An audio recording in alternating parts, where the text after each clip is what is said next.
요한계시록 21장 1절에서 5절입니다. 요한계시록 우리 신약성경 맨 뒤에 요한계시록 21장 1절에서 5절 저와 여러분 천천히 한 목소리로 천천히 합독합니다. 또 내가 새 하늘과 새 땅을 보니 처음 땅이 없어졌고 바다 다시 있지 않더라. 또 내가 보매 거룩한 성 새 예루살렘이 하나님께로부터 하늘에서 내려오니 그 준비한 것이 신부가 남편을 위하여 단장한 것 같더라.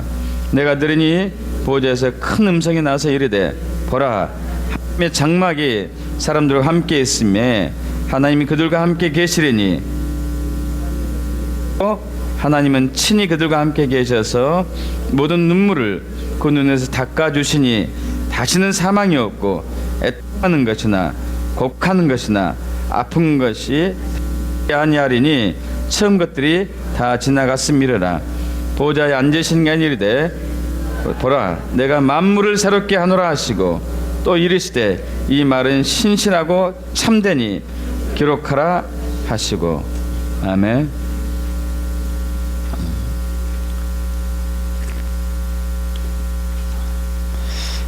저와 여러분이 인생을 살아가면서 즐겁고 행복하고 기쁜 일도 있지만은 때로는 고통스럽고 불행하고 아픈 그러한 삶도 겪을 때도 있습니다.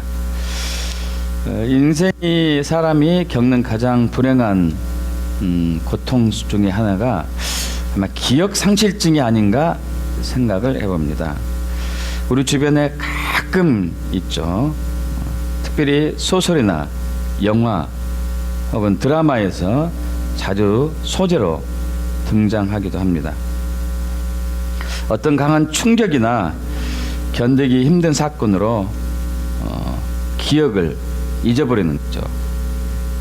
기억상실증의 유형이 여러 종류가 있는데 첫째는 그 완전성 기억상실, 과거에 있었던 것들 싸그리 잊어버리는 거죠. 거의 뇌 손상에 가까운 치명적인 충격을 받았을 때 이런 일들이 일어나기도 합니다. 또는 부분성 기억 상실이 있는데 이게는 장기 기억 상실과 단기 기억 상실이 있거든요. 장기 기억 상실은 옛날 것들을 싹 잊어버리는 거죠. 단기 있었던 거, 바로 전에 있었던 일들을 전혀 기억하지 못하는 것. 이런 기억상실증에 빠지면 누군가 도움 없으면 살아가기 힘들죠. 또 역행성 기억상실이 있습니다. 또 순행성 기억상실도 있고, 이것은 어떤 충격적인 사건, 어떤 심각한 충격으로 인해 가지고 그 충격 사건을 기준으로 해 가지고 그 전의 것을 잊어버리면은 역행성 기억 상실이라고 하고, 그 후의 것, 당하고 난 이후의 사건들을 일들을 잊어버리면은 이제 순행성이라고 그러고요. 또 선택적 기억 상실도 있습니다.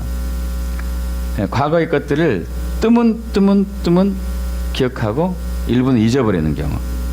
이 경우도 많이 이제 소재로 등장하죠. 여러분 겨울연가 보신 적 있으십니까? 옛날 배용준 씨가 굉장히 히트쳤던 거. 이 대표적인 케이스가 여기에 해당되죠. 기억상실증에 걸리면은 그 사람의 인생이 굉장히 고통스럽죠. 내가 누군지 모르는 거예요. 내가 무엇하고 살아왔었지?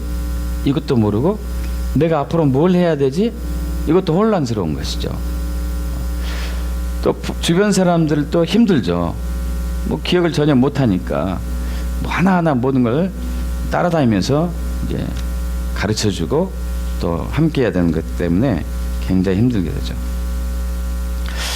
그 잃어버린 기억들을 어떻게 되찾는가? 되찾는 경우가 흔치는 않습니다. 드라마는 갑자기 무슨 충격을 땅 받아가지고 다시 기억이 확 돌아오는 경우도 가끔 있는데 원래는 이런 경우는 비교적 흔치 않습니다. 그러나 이제 과거에 있었던 그 사진들, 추억들을 얘기하면서 뜨문뜨문씩 회복한 경우가 들어있긴 하죠. 제가 경험한 사람 중에 한 형제가 완전 기억 상실증에 걸린 사람이 있었습니다. 그분을 만날 때는 그 형제는 48살 정도였거든요. 이 형제가 20살 때 직장 생활하던 도중 차를 가지고 운전하다가 회사 차를 가지고 운전하다가 교통사고를 내 가지고 그 아이가 다쳤는데 거기서 죽었어요. 그 자리에서. 그러다 보니까 이 엄청난 충격으로 이 정신이 도는 거죠. 정신이 돌다 보니까 가족들이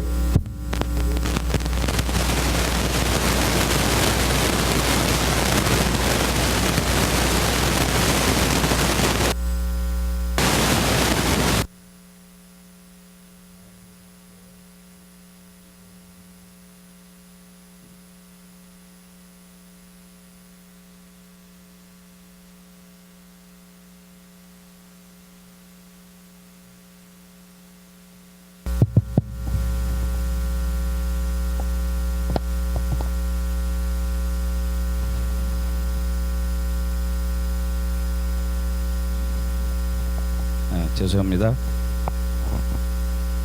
네. 그 형제를 가족들이 정신적인 이제 혼돈이 왔기 때문에 몸불교에서 운영하는 요양원에 입원을 했습니다. 여러분 정신병원에 수용되게 되면은 사실 대우는 썩 좋지 않아요. 갑작스러운 엉뚱한 행동을 많이 하기 때문에 대부분 묶어놓고 독방에 가둬놓고 대부분 이런 상황이죠. 그래도 말을 안 들으면은 이제 폭행을 당하기도 하고 아마 이 형제가 그랬던 것 같아요. 대부분 묶여 있었고 독방에 있었고 폭행도 많이 당하고 그래서 그런지 몰라도 처음 만났을 때는 어금니가 양쪽 어금니가 보이지 않았어요. 앞니만 겨우 남아 있었었고 자신이 누구인지 몰랍니다. 자신의 이름도 모르고 고향도 모르고 부모님 이름도 모르고 자기가 뭘 했었는지도 모르고 아무것도 몰라요. 그리고 당신 나이가 몇 살입니까? 그러면 항상 3살이래요. 항상 3살. 또 인지 능력도 잃어버렸습니다. 식사를 자기가 얼마나 했는지 몰라요. 그래서 옆에서 그만 먹어라 하지 전까지는 계속 먹는 거예요. 2그릇이 돼도 10그릇이 돼도 계속 먹어요. 그리고 밤에는 항상 소변을 봐요. 그래서 이불을 늘 빨았어야 했고 그러니까 그 정신요양소에서 얼마나 많이 힘들었을지 모르겠어요. 항상 이불을 아마 적셨을 거니까 많이 거기서 또 혼났을 것 같아요. 그리고 집은 물론 못 찾죠. 한두 번 잃어버린 적이 아닌데 잃어버릴 때마다 전국에 있는 파출소 연락해가지고 경찰서 연락해가지고 어떻게 수소문해서 멀리는 있는 사람을 찾아오기도 하고 그 형제는 스스로 아무것도 할 수 없었습니다. 자신이 누군지 모르고 무엇을 했던 사람이고 왜 사는지를 모르기 때문에 아마 그래서 인류가 겪는 가장 고통스러운 것 중에 하나는 뭐 여러 가지 질병이나 그런 사건도 있지만은 아마 기억상실증이 아닌가 그래요. 기억상실증. 자, 여러분은 어떻습니까? 여러분에게 질문을 던지고 싶습니다. 여러분은 여러분이 누군지 아십니까? 여러분은 여러분이 왜 사는지 아십니까?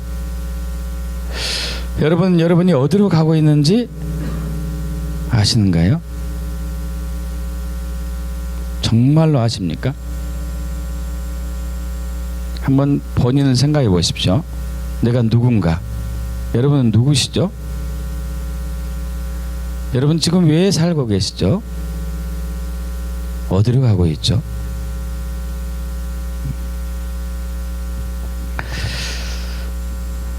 이것을 잘 모르기 때문에 노래도 이런 얘기가 많죠. 네가 나를 모르는데 난들 너를 알겠느냐. 한 치 앞도 못은 몰라. 바람이 불어오면 부는 대로 비 오면 비어져 사는 거지. 우리의 헛짚는 인생살이 다 그런 거지. 김국환 씨가 타타타 불러가지고 히트했던 노래죠. 또 우리 원로 가수 중에 한 분이 최희준 씨가 불렀던 하숙생 노래잖아요. 인생은 나그네 길. 어디서 왔다가 어디로 가는지 모른다는 거죠. 구름이 흘러가듯 정처 없이 떠돌다가. 그래서 정일랑 두지 말고 미련날 두지 말자. 인생은 나그네 길. 구름이 흘러가듯 정처 없이 흘러간다. 모르는 거죠. 어디로 가는지. 여러분, 인류는 지난 수천 년 동안 기억상실증을 겪어왔어요. 자신이 누군지 모르는 거죠. 왜 사는지 모르는 거고 어디로 가는지는 몰라요. 기억상실이 걸린 거죠. 기억상실이 걸린 인류는 이 기억을 내가 누군지를 알기 위해서 몸부림쳐 왔어요. 내가 누구지? 내가 누구지? 소크라테스가 뭐라고 그러죠? 너 자신을 알라. 왜 이런 얘기 했을까요? 자기도 사실 누군지 몰랐을 것 같아. 그래서 너 자신을 알라고 그래. 인류는 누군가, 사람은 무엇인가? 아리스토텔레스 얘기하죠. 인간은 생각하는 동물이다. 파스칼도 동일한 얘기합니다. 인간은 생각하는 갈대다. 데카르트도 그런 얘기하죠. 인간은 생각한다. 고로 존재한다. 생각하는 것. 생각의 의미를 두기 시작합니다. 생각. 기억, 과거의 기억을 내가 누구이고 왜 살고 있고 어디로 가는지를 기억을 잃어버린 인류는 생각에 집착하기 시작해요. 이성에 집착하기 시작하고 지성에 집착하기 시작합니다. 왜냐하면 그것을 뭔가를 끄집어내야 되니까, 내가 누군지를 다시 알아야 되니까, 내가 누군지를 다시 되찾아야 되니까 생각을 해보는 거죠. 생각을 해봐요. 이런 생각들, 저런 생각들, 이런 궁리들, 저런 궁리들. 그러다 보니까 여러 가지 사상가들이 나오고 철학가들이 나오고 종교인들이 나왔죠. 인간이 누군가를 밝히기 위해서 얘기한 것이죠. 여러분, 그런데 사실 이 모든 것들이 정확한 답이 아니에요. 정확한 답은 아닙니다. 생각으로 나오기 때문에 한계가 있어요. 지성으로 나오기 때문에 한계가 있어요. 이성에서 나오기 때문에 한계가 있어요. 왜냐하면 인간은 지성과 이성과 생각만 있는 게 아니에요. 감정만 있는 게 아니고 영적인 부분도 있어요. 영적인 부분도. 영혼육이 있어요. 여러분, 영적인 부분은 우리의 이성과 지성과 생각으로 터치할 수 없는 부분입니다. 영적인 부분은. 이것을 우리의 혼의 영역을 초월한 세계거든요. 영적인 것들은. 그래서 우리가 생각으로 내 자신이 누군가, 인간은 생각하는 갈대다, 인간은 생각한다, 고로 존재한다, 이런 것들이 우리에게 명확한 답을 주진 못해요. 그래서 우리는 여전히 방황하고 있죠. 여전히 혼돈 속에, 혼란 속에 살고 있습니다. 그래서 때로는 이런 것도 내놓습니다. 생각을 계속 하다 보니까 천상천하 유아 독존이란 단어를 불교계에서 내놓기도 해요. 천상천하 유아 독존. 하늘 아래, 하늘 위에 나뿐이 없다. 나만 있더라, 나만. 여러분, 인간이 생각해 놓은, 인간이 자신에 대해서 내가 누군가를 계속 생각해 내가지고 최종적으로 내린 결론이 바로 그거예요. 나만 있다. 나만 있더라. 여러분, 이렇게 자기 자신만 있다는 것을 결론 내게 되는 인간은 결국은 허무주의로 끝나요. 허무주의로. 여러분 그 자살률이 후진국에 높습니까? 선진국에 높습니까? 선진국이 훨씬 높아요. 왜 그러죠?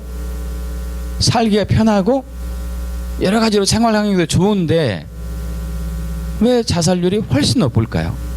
비교도 안 될 정도로.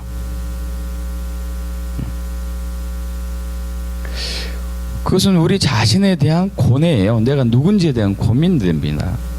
내가 누군지 모르니까 그냥 죽으면 끝인 거예요. 죽으면 끝이더라. 아무것도 없더라. 이것이죠. 아무것도 없더라.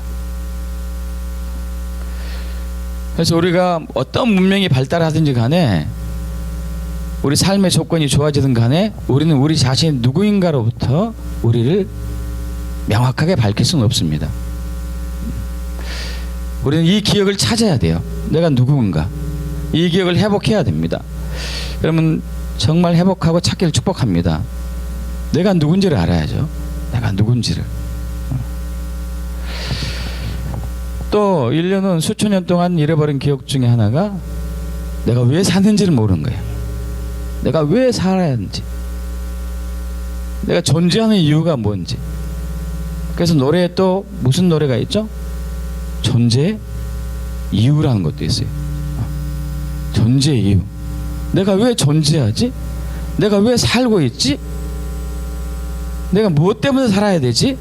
이 고민들이에요. 이 고민을 하다가 결론적으로 내리는 게 뭐냐? 이 힘든 세상 내가 뭔가 있어야지 좀 불행이 덜한 것 같아. 그래가지고 자본에 집착하고 돈에 집착하고 권력에 집착하고 힘에 집착하기 시작합니다. 다시 얘기해서 인생에 사는 목적이 돈을 위해서, 재정을 위해서, 권력을 위해서, 지위를 위해서 이렇게 사는 거죠. 나 자신을 위해서. 나라는 존재가 누군지 잃어버린 인간은 이제 자기의 사는 이유를 모르는 거죠. 기억을 잃어버린 거죠. 내가 왜 사는지. 자본과 힘과 돈과 권력에 심취한 인간은 이제 거기에 그것들이 주는 매력들이 있어요. 마력이라고 하죠. 마력. 이 마력들이 있습니다. 도박이 주는 마력이 있다니까요. 마약이 주는 마력들이 있어요. 거기에 심취하면서 살기 시작합니다. 성경이 그것을 얘기하죠. 디모데후서 3장 1절에 보면은 말세에 이런 시기가 올 것이다. 고통하는 때가 올 텐데 사람들이 자기를 사랑하고 돈을 사랑하고 쾌락을 사랑하고 교만하고 자기 자랑하고 거역하고 불순종하고 배반하고 감사하지 아니하고 쾌락 사랑을 하나님 사랑하는 것보다 더하는 것. 여러분 이렇게 자기에게 집착하면서 권력과 돈을 위해서 살다 보니까 이 사회가 부정과 부패가 끊이지 않아요. 불법과 불우가 난무하는 거죠. 폭행과 살인이 서슴지 않아요. 전쟁과 테러가 끊이지 않습니다. 왜냐하면 사는 이유를 잃어버렸으니까. 내가 왜 사는지를, 그 이유를 잃어버렸기 때문에, 그 기억을 상실했기 때문에 내 멋대로 살다 보니까, 내 방법대로 살다 보니까 이 사회는 계속 혼돈 속에 있어요.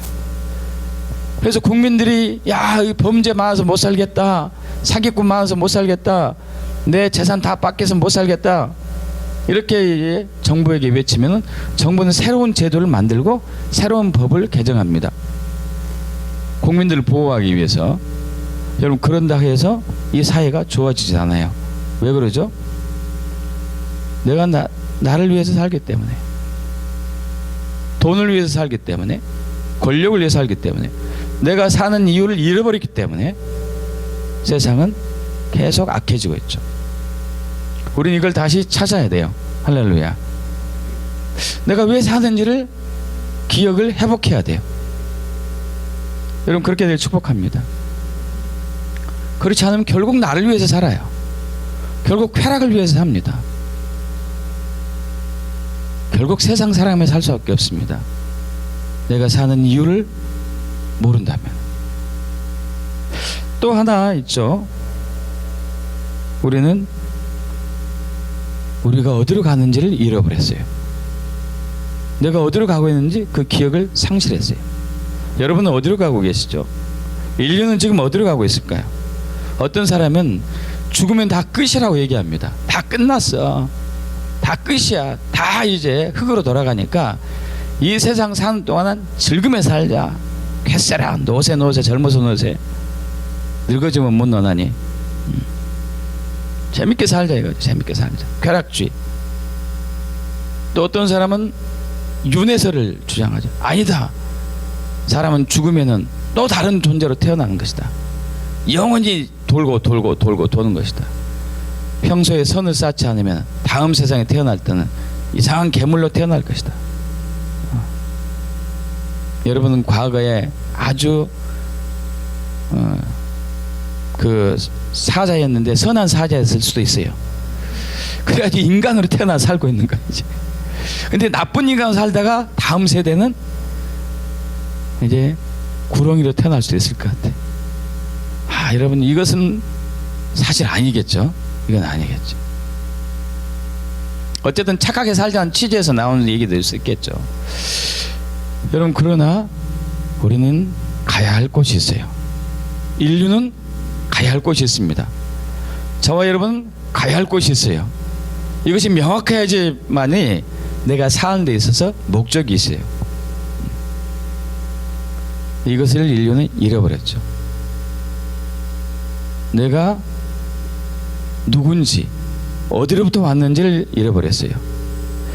내가 왜 사는지 왜 존재하는지 그걸 잃어버렸고 내가 어디로 가는지 사는 목적이 무엇인지를 잃어버린 것이죠. 기억상실 환자만 잃어버린 게 아니고 저와 여러분도 인류가 다 그렇게 지내왔어요. 여러분 아까 제가 그 형제를 얘기했습니다. 48살 된 형제를 만났는데 자기 나이는 3살이라고 그러고 이름도 모르고 성도 모르고 고향도 모르고 부모님이 앞에 있는데 누구냐? 그럼 모르는 거예요. 엄마도 모르고 누나도 모르고 동생도 모르고 아무것도 몰라요. 아무것도. 여러분 그 기억상실증에 걸린 사람이 돌아왔습니다. 회복됐어요. 여러분 인류 기억상실증에 걸린 인류가 그 기억을 회복하려면 어떻게 될까요? 여러분 인류의 기억, 내가 누구고 나의 근본이 어디서 왔고 내가 왜 살고 있고 존재하는 이유가 뭐고 앞으로 어디로 가야 되고 인생의 목적이 무엇인지는 성경에 있습니다. 믿습니까? 성경이 있어요. 성경이 있고 그리고 성경을 쓰신 저자인 예수님 만날 때 내가 누군지를 알아요. 나의 근본이 무엇인지 알아요. 내가 왜 사는지를 알아요. 내가 존재하는 이유를 알게 돼요. 내가 어디로 가야 되고 나의 삶의 목적이 무엇인지를 알게 되는 것이죠. 여러분 그렇게 되길 축복합니다. 아까 그 형제가 2008년도 저희 교회 저희 선교회 여름 집회 때 초청받아서 왔습니다. 그 누나분의 손을 붙잡고 왔는데 저는 이제 그분은 누군지 몰랐죠. 그 누님이 그 누나 되신 분이 그 동생에 대해서 저한테 한 번도 얘기한 적이 없었어요. 왜냐하면 부끄러운 일이기 때문에 그랬겠죠. 수치스러운 일이기 때문에. 근데 집회 첫날 첫 시간 끝나고 나서 처음으로 입을 열더라고요. 목사님, 내 동생이 30년 전에 교통사고를 내가지고 그 충격으로 정신이 돌아왔는데 우리 가족들이 원불교에서 운영하는 요양본에 입원시켰습니다. 30년 동안 거기서 지내놨는데 좋아진 게 아니고 더 나빠져가지고 자기가 누군지도 모르고 무엇을 한 것도 모르고 고향이는 뭐 어딘지 모르고 인지 능력도 잃어버렸고 몇 살인지 모릅니다. 목사님 도와주세요. 도와주세요. 여러분, 저는 목회하기 전에 약학하고 한의학을 전공했었는데 제일 치유하기 힘든 환자들가 누구냐면 암 질환 환자하고 정신질환 환자하고 중독 걸린 사람은 정말 치유 안 되더라고요. 세 부류의 사람. 근데 정신질환 환자를 앞에 놓고 치유를 해달라고 그래요. 그것도 아주 심각한 환자를 놓고. 겉으로는 표정 예상 안 했지만은 속으로는 암담해요. 어떻게 낫게? 그 환자를 어떻게 낫게 할까요? 어떻게 기억이 돌아오게 하죠? 그런데 하나님이 하셨어요. 할렐루야. 하나님은 능지 못할 일 없으십니다. 하나님이 하셨어요. 3일간 집회를 끝났죠. 첫째 날 첫 시간 집회하고 나서 이제 잠깐 쉬는 이 텀에 이렇게 회중들을 이렇게 보는데 막 하나님의 은혜가 임하니까 회중들이 이제 막 그 기도하는 사람도 있고 말씀 읽는 사람도 있고 조용한 분위기 속에서 하는데 아니 그 형제를 보는데요 혼자 웃고 있더라고요. 막 웃고 있어요. 저게 뭐지? 이거 웃는 분위기가 아닌데 왜 혼자 웃고 있지? 그래서 진짜 돌았구나. 진짜 돌았구나. 저 혼자 낄낄대고 웃는 거예요. 웃는 분위기도 없는데 누가 대화도 하지 않는데 대화도 할 수도 없는 상태죠. 인지 능력이 안 되기 때문에 어떻게 저 사람이 치유될까? 그래서 첫날 첫 시간에 성령의 감동으로 우리 박명 사모님이 이제 그분을 집회 전에 그분이 오기 전에 환상으로 봤어요. 할렐루야. 하나님 보여주셨어요. 그래서 그 초청했죠. 그래서 축사 그분을 묻고 있는 어둠의 영을 물리치고 그분이 회복돼서 기도했습니다. 그 시간마다 누님이 이제 데리고 와서 기도 받았죠. 3일간 집회가 끝나고 그 다음 날이 됐는데 누님이 전화 왔어요. 목사님, 기적이 일어났습니다. 기적이 일어났습니다. 뭔데요? 아니 제 동생이 우리 식구들하고 같이 밥을 먹는데 그 친구 이름이 준호거든요. 준호야, 기도하고 밥 먹어야지 했는데 그 친구가 주기도문을 처음부터 끝까지 암송했어요. 할렐루야. 여러분, 원불교에서 주기도문을 가르치지 않습니다. 그러죠? 원불교에서 가르치는 것은 불경이겠죠. 그 친구는 거기 30년 동안 그 관습에 젖어가지고 저를 만나고 2년 동안 저를 만날 때 볼 때마다 항상 합장했어요. 합장. 이렇게 습관적으로. 여러분, 그런데 자기 이름도 너는 김준호다 가르치셨는데 돌아서면 잊어버리거든요. 그 친구가 어떻게 주기도문을 합니까? 하나님이 하셨어요. 할렐루야. 하나님이 그 영의 기억을 회복한 것이, 영적인 기억을 살려놓으신 것이죠. 하나님이 하셨습니다. 그리고 그로부터 이 친구가 점점 기억이 돌아오기 시작했어요. 약을 그때 그 집회 때 가져온 거 보니까 한 20m 되더만 20m. 이것이 점점 줄었어요. 인지 능력이 돌아와서.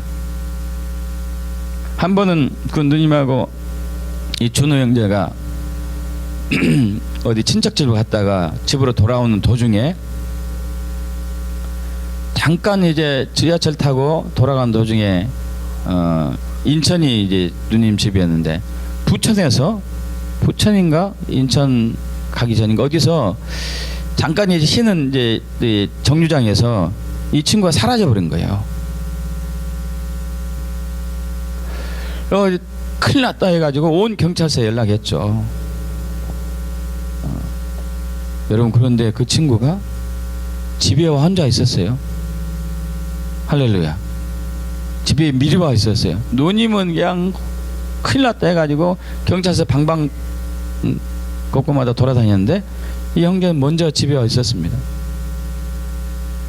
그리고 나중에 그 구청인가 동에서 운영하는 사물놀이터에 들어가가지고 장구치고 깽가리치고 직장생활하고.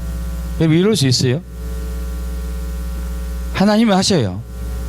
그의 잃어버린 기억을 살려준 거예요. 있습니까? 여러분, 인류는 잃어버린 기억을 회복해야 돼요. 내가 누군지, 나의 근본이 무엇인지, 내가 어떻게 태어났는지, 내가 왜 사는지, 나의 존재 이유가 무엇인지, 내가 어디로 가는지, 나의 삶의 목적이 무엇인지, 이거 회복해야 돼요. 되찾아야 되는 거죠. 할렐루야. 여러분, 그 기억의 근원자 대신 예수를 만나길 축복합니다. 하나님을 만나길 축복합니다. 성령을 만나길 축복합니다. 여러분, 역사란 단어를 영어로 뭐라고 그러죠? 히스토리. 공부들 잘하셨네요. 다들 공부 잘한 거죠? 히스토리. 굉장히 어려운 단어입니다. 히스토리라는 단어는 어려운 단어예요. 그럼 히스토리는 두 개의 단어가 합쳐졌어요. 어떤 단어죠? 히스와 스토리. 히스와 스토리. 스토리는 뭐죠? 이야기. 히스는요? 그의. 여러분, 이 그라는 분은 하나님이셔요. 그의 이야기. 히스토리. 여러분, 원래 역사는 하나님의 이야기를 역사로 갑니다. 하나님의 이야기. 히스토리.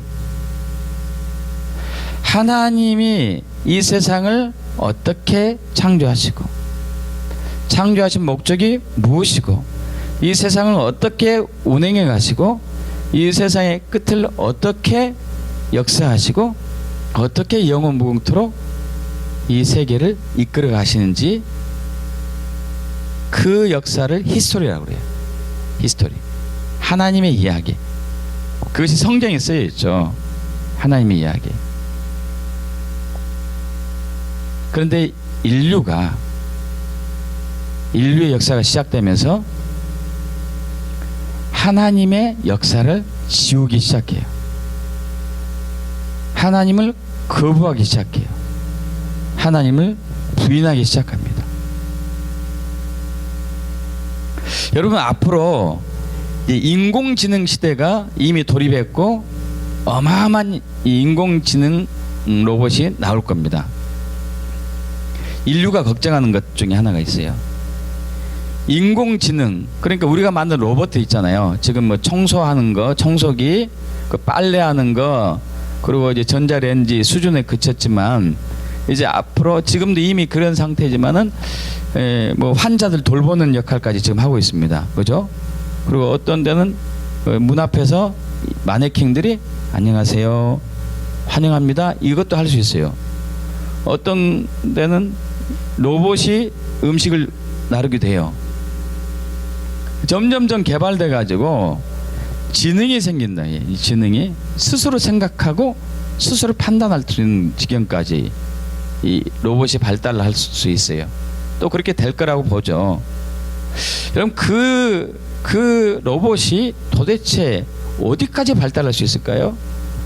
어디까지 지능을 가질 수 있을까요? 인간의 수준까지 갈까요, 말까요? 그건 저와 여러분 잘 모르겠죠. 그러나 어느 정도까지 갈 수 있지 않을까, 이렇게 생각합니다. 그러면 그 애들이 이제 인류를 노예로 삼고 그들이 정복하는 시대가 오지 않을까, 이렇게 이제 우려하는 사람도 있어요. 그 일이 실제로 일어날 수도 있다.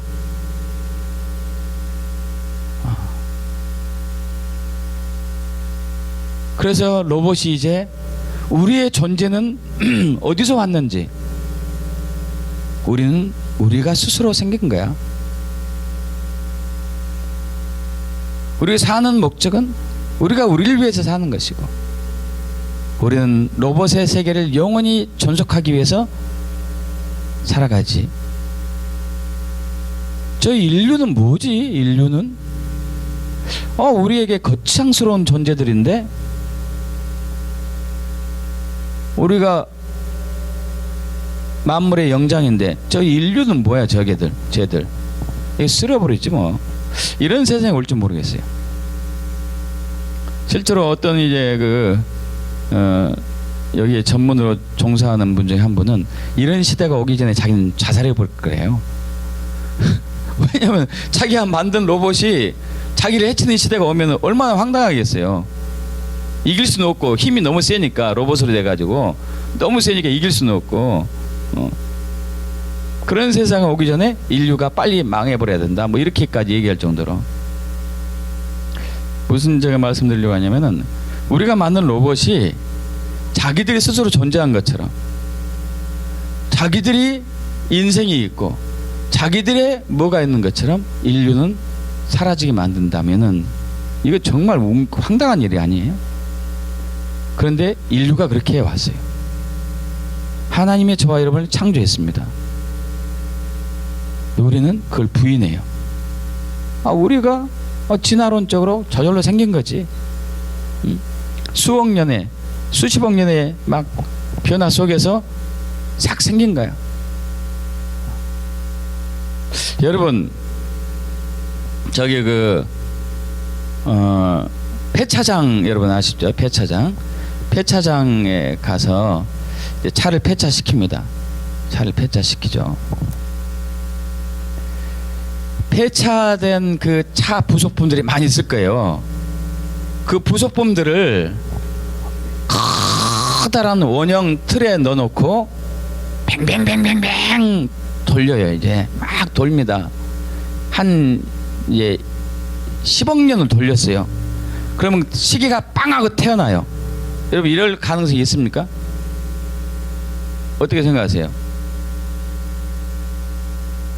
새 차가 싹 태어났어. 이럴 가능성이 있습니까? 없어요. 그건 없습니다. 아무리 뱅뱅 돌려도 그냥 혼잡한 상태로 그대로 있는 거지. 진화론을 주장하는 분들은 바로 그거예요. 수십억 년의 생활 속에 뱅뱅뱅 뭐가 돌다 보면은 어떤 물체가, 살아있는 생명체가 태어난다는 거예요. 이건 있을 수 없어요. 있을 수 없습니다. 지능이 매우 발달하고 살아있는 생명체가 태어난다는 것은 있을 수 없어요. 물질이 막 돌고 돌아가죠. 누군가가 창조한 사람이 있어요. 창조하신 분이 있어요. 믿습니까? 누군가 만드신 분이 있다니까요. 그분을 알아야지만이 저와 여러분이 누군지를 알아요.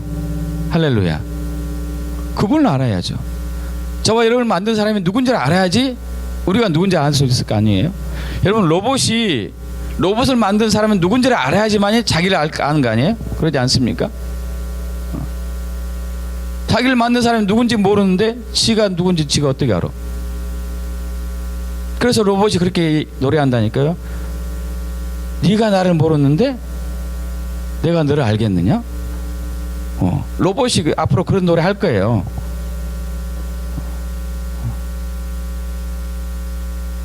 우리가 했던 것처럼. 로봇이 자기를 찾을 수 있는 유일한 길은 자기를 만든 사람을 알아야 되겠죠. 마찬가지죠. 저와 여러분이 누군지를 알려면은 저와 여러분 만든 하나님을 알아야 돼요. 그걸 만나길 축복합니다. 하나님을 알기 축복합니다. 저도 그런 사람 중에 한 사람이었습니다. 저는 지독하게 예수 안 믿는 사람이었어요. 처음에 약학대학 졸업하고 군대 다녀온 후에 근무약사로 근무하다가 약국을 개업을 했죠. 그래서 전도한 사람이 많이 왔습니다. 저에게. 하나님 믿으십시오. 당신 뭘 믿고 살아갑니까? 저는 저를 믿습니다. 아주 건방지게 얘기했죠. 교만하게. 그런데 참 크고 작은 많은 사건들이 있었어요. 힘든 것도 있었었고, 제일 힘든 것 중에 하나가 그 약을 취급하다 보니까 약을 조제해 줄 때 가끔 일생에 한 번 경험과 막하는 약 부작용, 이거 힘들었어요. 근데 저는 한 달에 한 번 걸로 왔어요. 신기하더라고. 여러분, 타이레놀 부작용 난 사람은, 부작용을 경험한 사람은 별로 없어요. 근데 저는 경험했어요. 타이레놀을 조제하게 넣고 조제해 줬는데 그 부작용이 났더라고. 100만 명 중에 하나. 제가 만났어. 제가.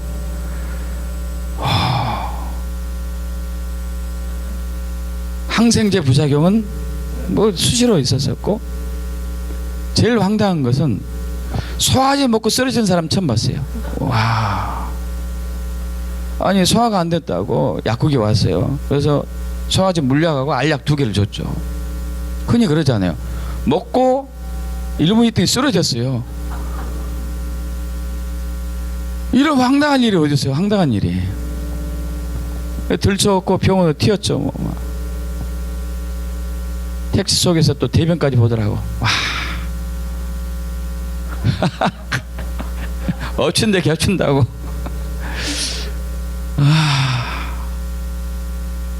그건 누구 잘못이죠? 제 잘못이에요? 제 잘못도 아니잖아요. 소화제 먹고 부작용 났다고 하는데 뭐 할 말도 없고. 그래도 이제 그 주변의 분위기가 괜히 약국의 대상이 되니까 입원비 대주고 다 해주고.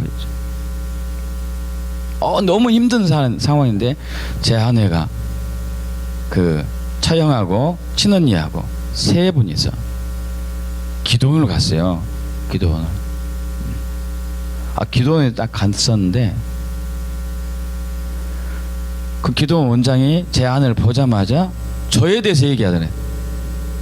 당신 남편은 사람의 생명을 고치는 사람인데 왜 하나님을 모르냐고. 그 얘기 듣고 충격받았다니까요. 아니, 내가 나도 모르는데 어떻게 저 사람이 나를 알지? 그러지 않아요? 내가 나를 모르는데 네가 나를 어떻게 알지? 기도원장이 저를 어떻게 알아요? 내 직업이 뭐고 또 앞으로 무엇을 하게 될 것인지 어떻게 알죠?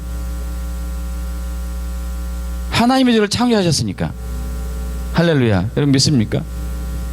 하나님이 창조하셨으니까 그 기도원 원장이 영적으로 저를 안 거죠. 얼굴 보자마자 하나님께서 영감을 주셨겠죠. 그런데도 이 교만이 가득 차가지고 주님께 가지 않았습니다. 교회 나가지 않았어요. 몇 번 크고 작은 사건을 당하고 난 이후에 비로소 교회에 갔어요. 비로소 신앙생활하고 예수 믿기 시작하고.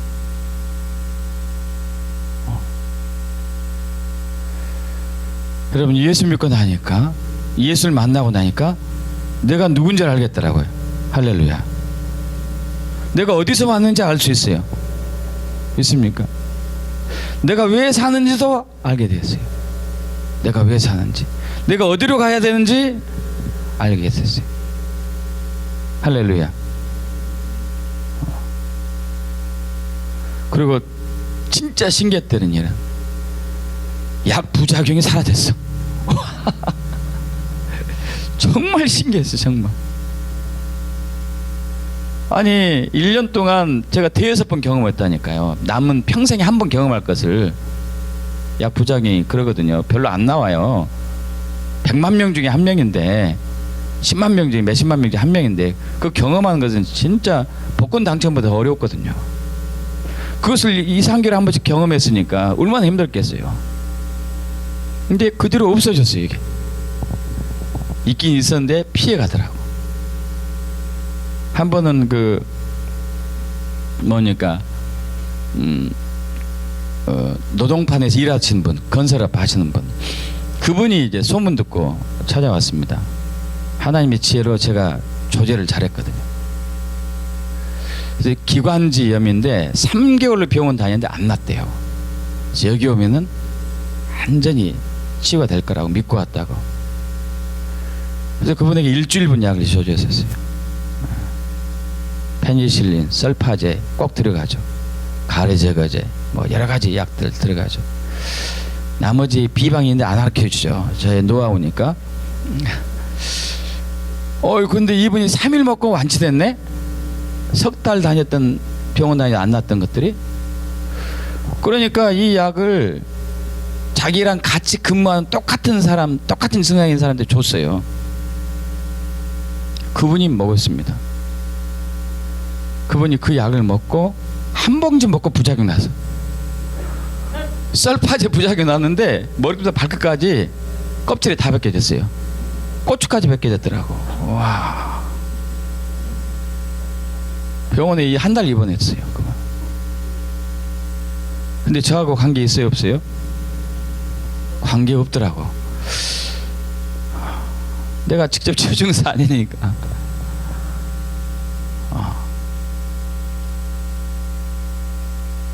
또 한 번은 그 전화가 급하게 왔어요. 선생님, 우리 며느리가 큰일 났습니다. 왜요? 거기서 줘준 약 먹고 막 사지가 뒤틀리고 눈이 돌아가고 있어요. 우와, 제가 지어준 약 먹고 그랬대요. 그래서 빨리 어쨌든 모시고 와보시라고. 그랬더니 그 이제 남편분이 모시고 갔어요. 진짜 눈이 돌아가고 틀리더라고요. 그래서 그때 이제 제가 또 중국에서 한의학을 전공했기 때문에 급하게 침을 놔줬죠. 이제 다시 회복이 됐어요.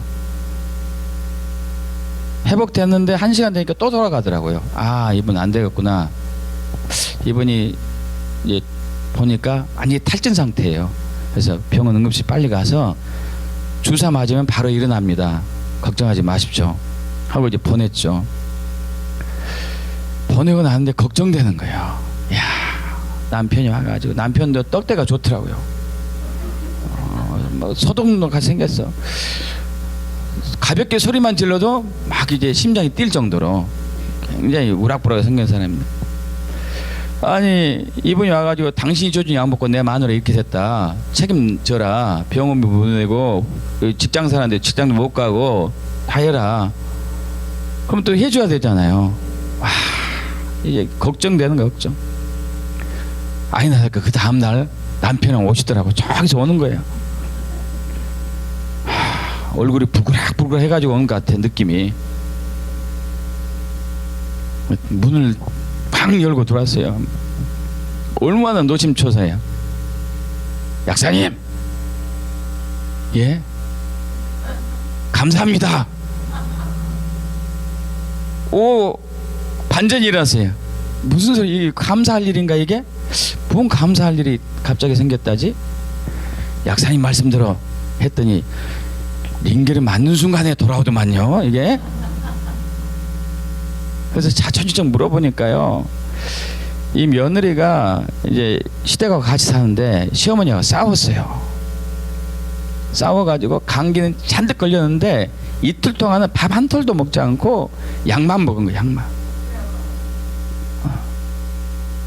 그러니까 탈진된 데다가 감기는 지독하게 걸린 데다가 약으로 이제 싸지니까 이게 이제 전해질 부족으로 틀어지는 거죠. 그때 약사님이 한 달 했으니 치유됐습니다. 감사합니다 하고 선물 주고 갔어요.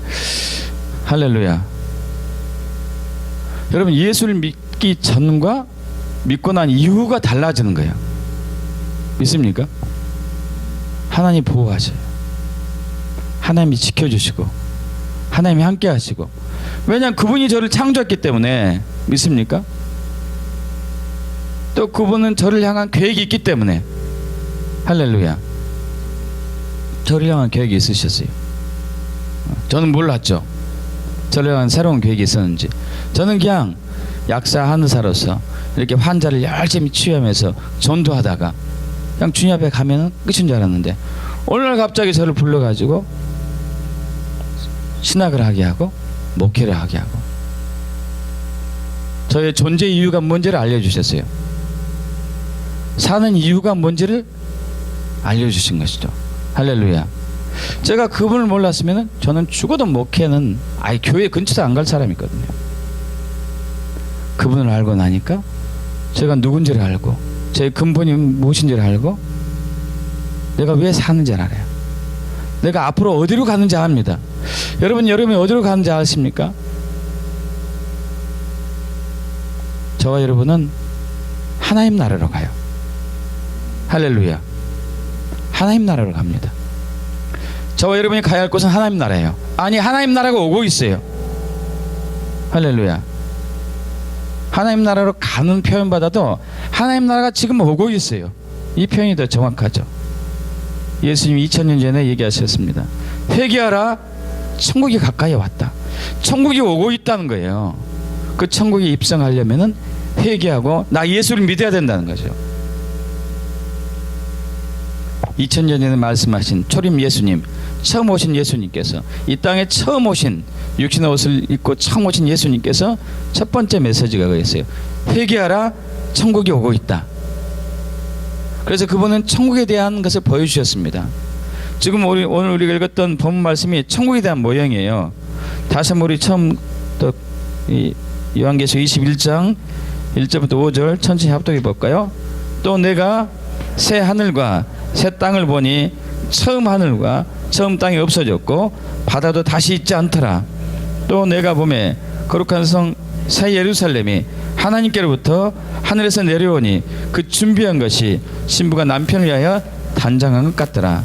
내가 들으니 보좌에서 큰 음성이 나서 이르되 보라, 하나님의 장막이 사람들과 함께 있으며 하나님이 그들과 함께 계시리니 그들은 하나님의 백성이 되고 하나님은 친히 그들과 함께 계셔서 모든 눈물을 그 눈에서 닦아주시니 다시는 사망이 없고 애통하는 것이나 곡하는 것이나 아픈 것이 다시 있지 아니하리니 처음 것들이 다 지나갔음이라.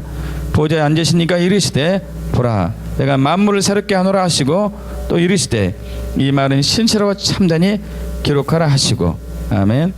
여러분, 성경에 나온 하나님의 역사 히스토리를 간략하게, 아주 이 두꺼운 책을 간략하게 요약하면 하나님께서 창조하셨어요.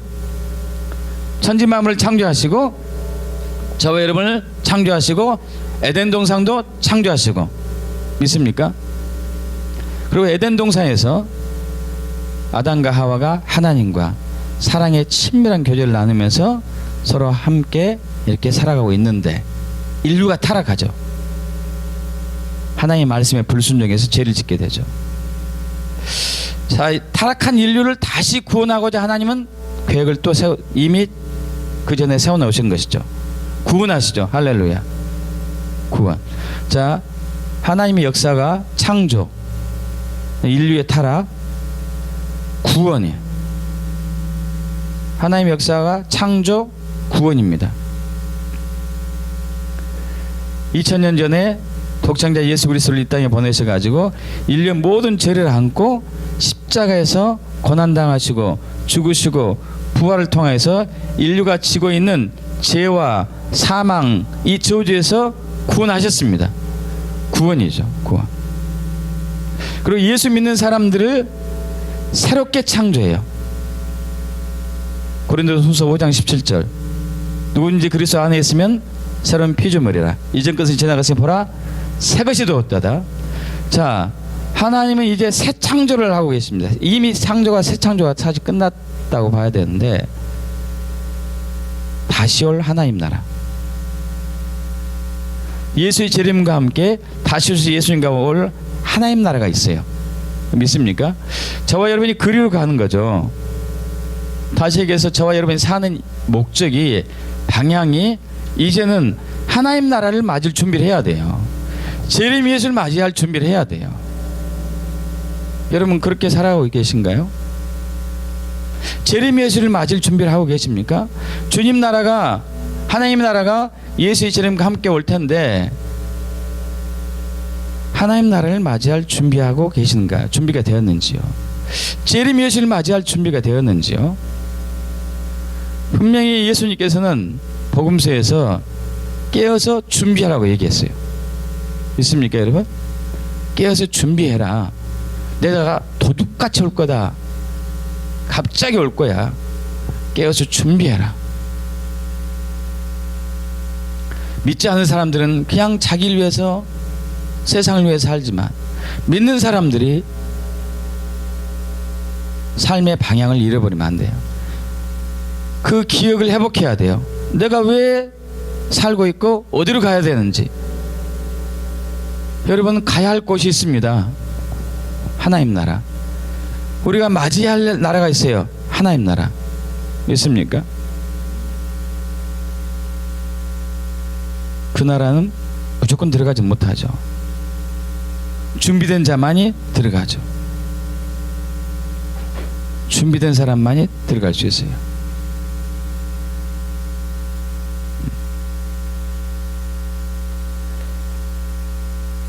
여러분, 이제까지 인류는요, 사탄이 기억상실증에 걸리게 한 그 질병에 빠져가지고 헤어나지 못한 상태였어요. 예수 믿는 사람들도 마찬가지예요. 예수 믿는 사람들이 갖고 있는 그 가장 큰 교리, 가장 큰 것은 구원론이에요. 구원론. 예수 믿고 구원받아 천국 가자. 구원론. 여러분, 그러나 이거야 못지않게 중요한 것이 재림론이에요. 재림론. 다시 오실 예수님, 이 땅에 임할 하나님 나라. 여러분, 이 땅은, 인류가 지배하고 있는 이 땅은 아무리 선하게 만들려고 해도 좋아지지 않습니다. 왜냐하면 인류의 욕심 때문에 그래요. 이기적인 야망과 개인적인 욕심 때문에, 권력을 향한, 돈을 향한, 그리고 자기를 위한 삶을 살기 때문에 아무리 좋은 제도와 좋은 법을 만들어 놔도 그것이 선하게 쓰여지지 않습니다. 이리저리 빠져가면서 법을 피해가면서 불법과 불을 행하는 사람들이 너무 많지 않습니까? 그런 인류에는 소망이 없거든요.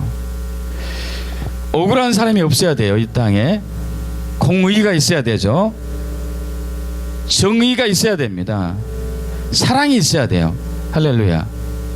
여러분, 그러나 욕심에 빠진 인류는 더 이상 공의와 정의와 사랑의 삶을 살 수 못해요. 저와 여러분도 그러지 않습니까? 어떻습니까? 정말 공의롭고 정의로운 사람입니까? 저와 여러분이 사랑이 정말 신실하게 넘치고 남을 위해서 자기의 생명까지도 내어주는 우리들인가요? 사실 그러진 않아요. 그래서 이 땅에 예수님이 오셔가지고 예수님이 통치하셔야 돼요. 할렐루야. 하나님 나라가 와야 돼요. 하나님 나라가 와서 예수님이 통치하는 세상이 되었을 때는 더 이상 아까 우리 요한계시록 21장 1절에서 5절까지 읽었던 것처럼 눈물이 없어요. 왜 눈물이 없습니까? 억울한 일을 당한 사람이 없으니까. 할렐루야. 공의롭고 정의로운 사회가 실현되니까. 믿습니까? 그분이 오셔서 그분이 통치할 때는, 그분 나라가 임할 때는 여러분 더 이상 이 땅에 저주가 없어요. 할렐루야. 질병이 없어요. 아픈 것이 없어요. 곡하는 것이 없어요. 가난이 없어요.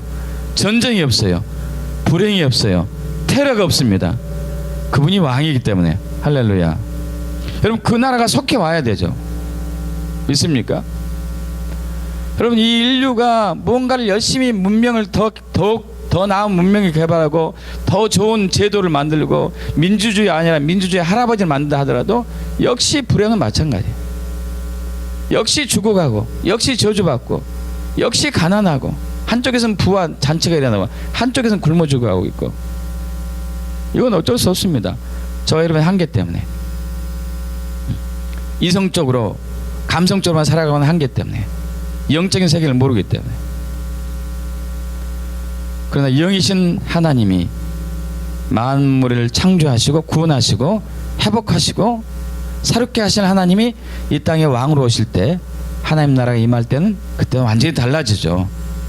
할렐루야. 우리는 그 나라를 맞을 준비를 지금 해야 돼요. 여러분 지금 어디로 가고 계시는가요? 여러분의 삶의 목적이 무엇인가요? 그 기억을 회복하여 축복합니다. 우리는 하나님 나라로 가고 있어요. 하나님 나라가 오고 있어요. 거기에 들어갈 준비를 해야 돼요. 그래서 여러분 자주자주 예수를 만나길 축복합니다. 저와 여러분이 예수와 떨어진 순간에 우리의 기억이, 영적인 기억들이 사라져요. 내가 누군지, 나의 근본이 무엇인지, 내가 왜 사는지, 나의 존재의 이유가 뭔지, 내가 어디로 가고 있는지, 나의 삶의 목적인지가 자꾸자꾸 잊어져 버려요. 그러나 역사의 주관자이신, 히스토리의 주관자이신 예수를 만나면은 이것이 회복됩니다. 그때는 삶의 소망이 있고 희망이 있고 비전이 있고 회복이 있고 치유가 있는 것이죠. 할렐루야. 그렇게 되어 축복합니다. 잃어버린 기억을 회복합시다. 나의 정체성, 나의 존재의 이유, 삶의 방향성과 목적성을 회복합시다. 하나님 나라 오신 그날까지 우리가 달려갑시다. 아멘. 그렇게 축복합니다. 기도하고 말씀 마치겠습니다.